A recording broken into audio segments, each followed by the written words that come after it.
Et est-ce que tu es comme moi? Quand tu voyages, quand tu prends l'avion, est-ce que tu connais le nom du pilote? Non. Est-ce que tu sais si c'est son premier vol ou son dernier vol? Non. Est-ce que tu connais son expérience et tout ça?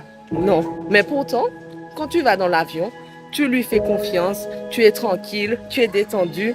Et même quand il y a des turbulences, bah, tu fais confiance. Tu ne vas pas te lever de ton siège, aller toquer au cockpit et puis dire excuse-moi pilote, pourquoi tu nous fais passer par des turbulences? Qu'est-ce qui se passe? Non, tu fais confiance, tu attends patiemment alors que tu ne le connais pas. Tu fais confiance au pilote. Alors pourquoi quand on donne les commandes de nos vies à Dieu, on lui dit Seigneur, prends le contrôle, sois le pilote de ma vie.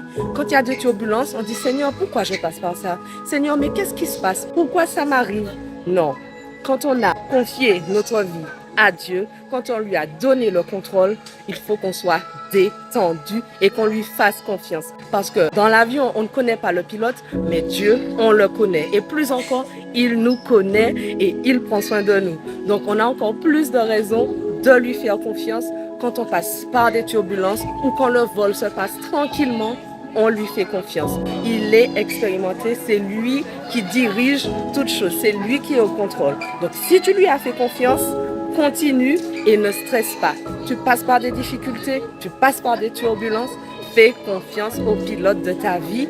Il va t'amener à bon port. Alors ne crains pas, Dieu est au contrôle. Fais-lui confiance. Allez, bon vol!